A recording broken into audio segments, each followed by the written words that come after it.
menjawab, tidak menyahuti, dan tetap sholat. Kemudian ia ringankan sholatnya. Selesai sholat dia datang kepada Rasulullah SAW. Lalu ditanya oleh Rasulullah SAW, apa yang menghalangimu untuk menjawab ketika aku memanggilmu?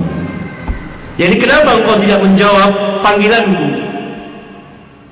Ubay menjawab, saya sedang salat ya Rasulullah. Apa jawab Rasulullah SAW? Bukankah Allah Subhanahu wa ta'ala berfirman, tidakkah engkau dapati apa yang Allah wahyukan kepadaku? Ya ayyuhalladzina amanu istajibu lillahi walirrasul idza da'akum lima yuhyikum. Benar, dan saya tidak akan mengulang lagi insyaallah, kata Ubay. Ini hadis azim, sangat besar sekali, diriwayatkan oleh Imam Ahmad, Imam An-Nasai dan lain-lain. Hadis ini sahih.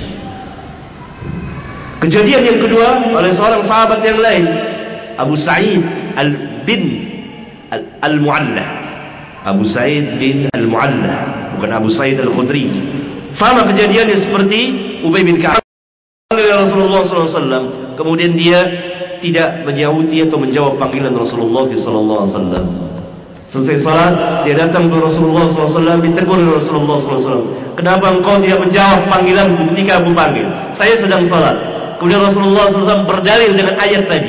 Bukankah Allah Subhanahu wa ta'ala telah memerintahkan secara mutlak, yakni bukankah Allah Subhanahu wa ta'ala telah memerintahkan, ya ayyuhalladzina amanu istajibu lillahi walirrasul idza da'akum lima yuhyikum. Hai orang-orang yang beriman, ijabahkanlah, jadi perkenankanlah bagi Allah dan bagi Rasul apabila Rasul memanggil kamu. Untuk apa? Untuk menghidupkan kamu. Maka hiduplah para sahabat dengan mengijabahkan panggilan Nabi yang mulia sallallahu alaihi wasallam. Karena itu tidak satu pun permasalahan peribadatan, keagamaan, al-Islam yang tidak mereka pulangkan kepada Nabi yang mulia sallallahu alaihi wasallam. Kejadian yang demikian banyak sekali. Kalau kita membuka kitab-kitab hadis di Bukhari, Muslim, Abu Daud, Ahmad dan lain-lain, kita akan temukan kejadian seperti ini. Di antaranya adalah berbicara tentang salawat dan salam kepada Nabi yang mulia sallallahu alaihi wasallam. Mereka bertanya, ya Rasulullah, kaifa nusalli alaik? Ini riwayat yang pertama. Lihat riwayat yang kedua, halaman 22, dari jalan Abu Humaid As-Sa'idi. Al-Amr bin Sulaim Az-Zuraqi qala akhbarani Abu Humaid As-Sa'idi annahum qalu ya Rasulullah kaifa nusalli alaik? Lihat, ya Rasulullah kaifa nusalli alaik? Mereka bertanya, ya Rasulullah, bagaimana cara kami berselawat kepadamu? Qala, beliau menjawab, qulu Allahumma salli, dan seterusnya. Riwayat yang ketiga, halaman 25. An Abi Mas'ud Al-Ansari qala atana Rasulullah sallallahu alaihi wasallam wa nahnu fi majlisi Sa'ad bin Ubadah. فقال له بشير بن سعد أمرنا الله تعالى أن نصلي عليك يا رسول الله فكيف نصلي عليك؟ lihat. قال فسكت رسول الله صلى الله عليه وسلم حتى تمنينا أنه لم يسأله ثم قال رسول الله صلى الله عليه وسلم قولوا اللهم صل على محمد إلى آخره. Yang artinya dari Abu Mas'ud Al-Ansari, dia berkata Rasulullah SAW mendatangi kami, yang datang kepada kami, sedangkan kami ketika itu berada di majlis Sa'ad bin Ubadah. Sa'ad bin Ubadah adalah salah seorang tokoh dari kaum Ansar. Maka Bashir bin Sa'ad bertanya kepada beliau, Amarana Allah Ta'ala an nusalli alaik.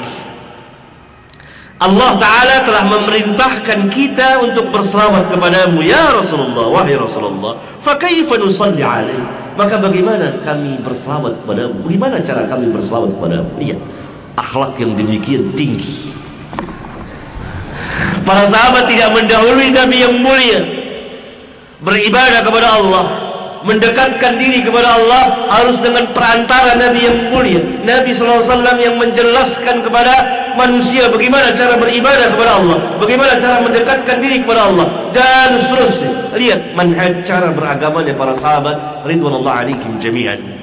Fa kaifa nusalli alaik?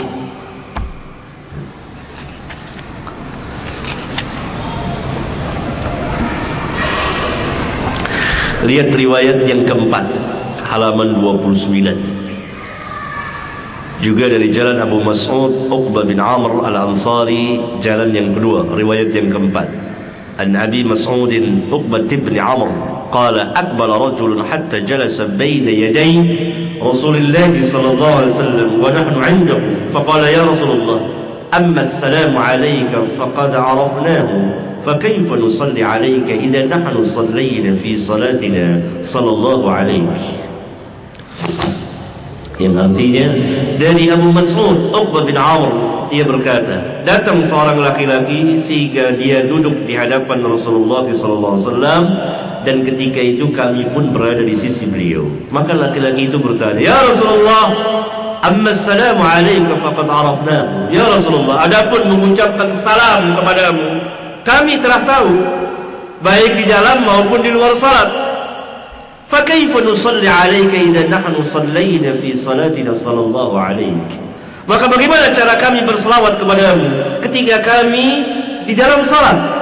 Ketika kami salat, dalam salat untuk berselawat kepadamu gimana caranya? Semoga selawat Allah atasmu sallallahu alaihi. Qala فصمت رسول الله صلى الله عليه وسلم حتى أحببنا أن الرجل لم يسأله فقال إذا صليتم. Kemudian Rasulullah SAW diam, sehingga kami ingin kalau sekiranya laki-laki itu tidak usah bertanya. Maka beliau menjawab, إذا صليتم علي فقولوا, apabila kamu berselawat kepadaku maka ucapkanlah Allahumma salli ala Muhammad ala Muhammadin nabiyil ummi, dan seterusnya.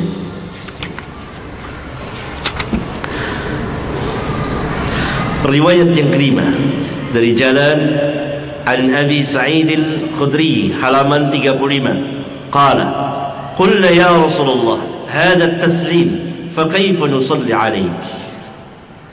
Dari Abi Sa'id al-Khudri, dia berkata, kami bertanya, jadi para sahabat bertanya, ya Rasulullah hadha at-taslim, ya Rasulullah ini salam, mengucapkan salam kepadamu kami telah mengetahui, itu yang dimaksud.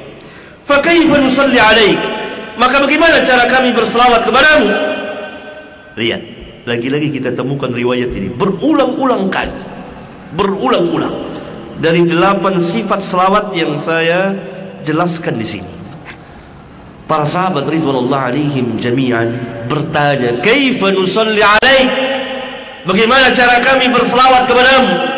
Ini merupakan qaidatun azimah, kaidah yang besar. Segala sesuatu dipulangkan kepada Rasulullah. Ya Rasulullah, bagaimana kami berzikir kepadamu, bagaimana kami salat, mendirikan salat, bagaimana mengeluarkan zakat, bagaimana menunaikan ibadah haji, dan seterusnya. Ini salah satu kaidah dari qawaid syara', kaidah-kaidah agama dalam manhaj cara dan sikap beragama yang sangat besar. Bertanya kepada Rasulullah. Ketika Rasulullah SAW tidak ada, melihat kepada sunnah beliau. Dari mana? Dengan perantara siapa? Dengan perantara al-ulama. Al-ulama warasatul anbiya. Para ulama adalah pewaris Nabi. Mengamalkan perintah Allah Jalla wa'ala, fas'alu ahla dzikri in kuntum la ta'lamun. Tanyalah kepada ahli ilmu jika memang kamu tidak tahu. Karena ahli ilmu perantara antara Nabi dengan umatnya, yang menjelaskan apa yang datang dari Rasulullah sallallahu alaihi wasallam.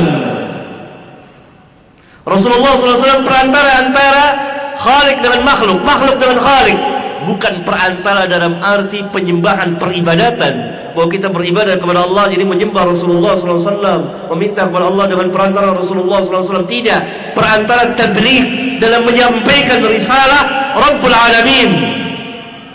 Rasulullah SAW yang memberikan penjelasan dari 8 macam selawat, sifat selawat yang saya ketahui dari penjelasan, dari keterangan yang saya dapat di hadis-hadis Rasulullah SAW dari kitab para ulama